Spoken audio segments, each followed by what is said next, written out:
Setting up our code editor. Hi, hello, namaskara. Welcome to our channel CS Kannada Coder. Don't forget to subscribe. Subscribe ಮಾಡೋದನ್ನ ಮರಿಬೇಡಿ. ಇವತ್ತು ನಾನು ನಿಮ್ಗೆ ಹೇಳ್ಕೊಡ್ತೀನಿ ಎಡಿಟರ್ನ ಹೇಗೆ ಸೆಟಪ್ ಮಾಡ್ಕೋಬೇಕು ಮತ್ತು ಯಾವ ಎಡಿಟರ್ ತುಂಬ ಚೆನ್ನಾಗಿರುತ್ತೆ ಯೂಸ್ ಮಾಡೋಕ್ಕೆ ಯಾವುದು ಬೆಸ್ಟ್ ಅಂತ.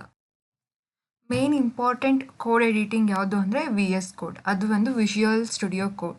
ಅದಿಷ್ಟ ಆಗಿಲ್ಲ ಅಂದರೆ ಆಟಮ್ನ ಯೂಸ್ ಮಾಡ್ಬೋದು ಅಥವಾ ಬ್ರ್ಯಾಕೆಟ್ಸ್ನ ಯೂಸ್ ಮಾಡ್ಬೋದು. ಬಟ್ ನಾನು ಸಜೆಸ್ಟ್ ಮಾಡೋದು ಏನಂತ ಅಂದರೆ visual studio is the best code editor. So ಅದನ್ನು ಟೈಪ್ ಮಾಡಿ ಅಲ್ಲಿ ಹೋಗ್ಬಿಟ್ಟು ಡೌನ್ಲೋಡ್ ಆಪ್ಷನ್ ಇರುತ್ತೆ. ನೀವು ಇಲ್ಲಿ ಡೌನ್ಲೋಡ್ ಅಂತ ಇದ್ದರೆ ಕ್ಲಿಕ್ ಮಾಡಿದ್ರೆ ನಿಮಗೆ ಯಾವ್ದು ಕಂಪ್ಯೂಟರ್ ನಿಮ್ದು ಯಾವುದಿದೆ, ಲ್ಯಾಪ್ಟಾಪ್ ವರ್ಷನ್ ಯಾವುದಿದೆ ಅದನ್ನು ಡೌನ್ಲೋಡ್ ಮಾಡ್ಕೊಳ್ಳಿ. ಸೊ ಲೇಟೆಸ್ಟ್ ವರ್ಷನ್ನ ಇನ್ಸ್ಟಾಲ್ ಮಾಡಿಕೊಂಡ್ರೆ ಒಳ್ಳೆಯದು. ನೆಕ್ಸ್ಟ್ ನೀವು ಡೌನ್ಲೋಡ್ ಮಾಡಿ ಇನ್ಸ್ಟಾಲ್ ಮಾಡಾದ್ಮೇಲೆ ವಿಷುವಲ್ ಸ್ಟುಡಿಯೋ ಓಪನ್ ಮಾಡಿದಾಗ ನಿಮಗೆ ಈ ರೀತಿ ಕಾಣುತ್ತೆ, ಅಥವಾ ಬೇರೆ ಥೀಮಿಂದ ಥರನಾದರೂ ಕಾಣ್ಬೋದು.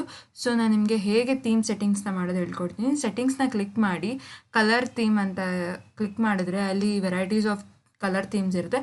ಸೊ ನಾನು ಸಜೆಸ್ಟ್ ಮಾಡೋದು ಯಾವುದಂದರೆ ಮೊನೊಕೈ ಪ್ರೋ. ಅದನ್ನು ಸೆಲೆಕ್ಟ್ ಮಾಡಿ ಸೊ ಅದನ್ನು ಹೇಗೆ ಇನ್ಸ್ಟಾಲ್ ಮಾಡಬೇಕು ಅಂದರೆ ಅಲ್ಲಿ ಎಕ್ಸ್ಟೆನ್ಷನ್ ಹತ್ರ ಕ್ಲಿಕ್ ಮಾಡಿ ಅಲ್ಲಿ ಟೈಪ್ ಮಾಡಬೇಕು ಮೊನೊಕೈ ಪ್ರೋ ಅಂತ. ಅದನ್ನು ಕ್ಲಿಕ್ ಮಾಡಿದಾಗ ಓಪನ್ ಆಗುತ್ತೆ. ಇಲ್ಲಿ ಇನ್ಸ್ಟಾಲ್ ಅಂತ ಇರುತ್ತೆ, ಇನ್ಸ್ಟಾಲ್ ಮಾಡ್ಕೊಳ್ಳಿ ಮತ್ತು ಎನೇಬಲ್ ಅಂತ ಮಾಡಬೇಕು. ಅದಾದಮೇಲೆ ಇದು ಇನ್ಸ್ಟಾಲ್ ಆದರೆ ನೀವು ಕಲರ್ನ ಸೆಟ್ ಮಾಡ್ಕೋಬೋದು, ಫೈಲ್ ಐಕಾನ್ನ ಸೆಟ್ ಮಾಡ್ಕೋಬೋದು, ಥೀಮ್ಸ್ ಎಲ್ಲ ಸೆಟ್ ಮಾಡ್ಬೋದು. ಸೊ ತುಂಬ ಚೆನ್ನಾಗಿರುತ್ತೆ ನೋಡೋಕ್ಕೆ, ನಿಮಗೆ ಫೆಮಿಲಿಯರ್ ಆಗಿರುತ್ತೆ ವಿಷುವಲ್ ಎಲ್ಲ.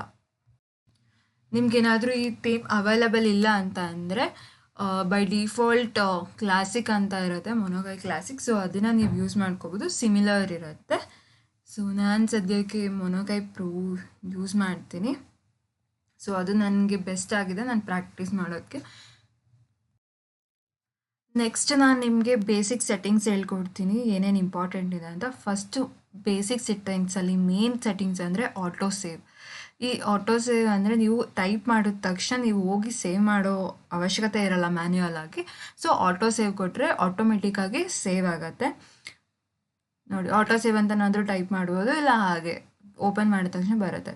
ಮತ್ತು ನೆಕ್ಸ್ಟ್ ಫಾಂಟ್ ಸೈಜ್. ನಿಮಗೆ ಫಾಂಟ್ ಸೈಜ್ ಏನಾದರೂ ಬೇಕಂದರೆ ಅದು ಚೇಂಜ್ ಮಾಡ್ಬೋದು, ಅಥವಾ ಮಲ್ಟಿ ಕರ್ಸರ್ ಮಾಡಿಫೈಯರ್ ಏನಾದರೂ ಬೇಕಂದರೆ ಮಾಡ್ಬೋದು. ಅದು ಬೈ ಡಿಫಾಲ್ಟ್ ಆಲ್ಟ್ ಇರುತ್ತೆ, ಯಾವಾಗಾದರೂ ಬೇಕಂದರೆ ಕಂಟ್ರೋಲ್ ಕಮಾಂಡ್ನ ಯೂಸ್ ಮಾಡೋ ಥರ ಮಾಡ್ಕೋಬೋದು. ಸೊ ಮತ್ತು ವರ್ಡ್ ವ್ರ್ಯಾಪ್ ಅದೆಲ್ಲ ಆನ್ ಇರುತ್ತೆ ಬೈ ಡಿಫಾಲ್ಟ್. ಏನೇನಿದೆ ಅದನ್ನ ಬಿಟ್ಬಿಡಿ, ಅದೆಲ್ಲ ಇವಾಗೇನು ಇಂಪಾರ್ಟೆಂಟ್ ಇಲ್ಲ, ಮುಂದೆ ಹೋಗ್ತಾ ಹೋಗ್ತಾ ಅದ್ರ ಬಗ್ಗೆ ನೀವು ತಿಳ್ಕೊತೀರ. ನೆಕ್ಸ್ಟ್ ಇನ್ನೊಂದು ಇಂಪಾರ್ಟೆಂಟ್ ಅಂದರೆ ಫಾರ್ಮ್ಯಾಟ್. ನೋಡಿದ ತಕ್ಷಣ ನಿಮ್ಮ ಕೋಡ್ ಚೆನ್ನಾಗಿರ್ಬೇಕಲ್ವಾ. ಸೊ ಫಾರ್ಮ್ಯಾಟ್ ಅದನ್ನು ಏನು ಮಾಡಬೇಕಂದ್ರೆ ಆನ್ ಸೇವ್ ಆದ ತಕ್ಷಣ ಅದು ಫಾರ್ಮ್ಯಾಟಿಗೆ ಬಂದ್ಬಿಡಬೇಕು. ಸೊ ಆವಾಗ ನಿಮಗೆ ಮ್ಯಾನ್ಯುಯಲಿ ಹೋಗ್ಬಿಟ್ಟು ಸೇವ್ ಮಾಡೋ ಅವಶ್ಯಕತೆ ಇಲ್ಲ. ಸೊ ಯಾವ ಪ್ರಿಟಿಯರ್ ಫಾರ್ಮ್ಯಾಟ್ನ ಯೂಸ್ ಮಾಡಬೇಕಂತ ನಾನು ನಿಮಗೆ ಮುಂದಿನ ವೀಡಿಯೋಸಲ್ಲಿ ಹೇಳ್ಕೊಡ್ತೀನಿ. ನಿಮಗೆ ಈ ವಿಡಿಯೋ ಇಷ್ಟ ಆಗಿದ್ದರೆ, ಅರ್ಥ ಆಗಿದ್ದರೆ ಲೈಕ್ ಮಾಡಿ, ಶೇರ್ ಮಾಡಿ, ಸಬ್ಸ್ಕ್ರೈಬ್ ಮಾಡಿ. Thanks for watching my YouTube. Subscribe ಮಾಡೋದನ್ನ ಮರಿಬೇಡಿ.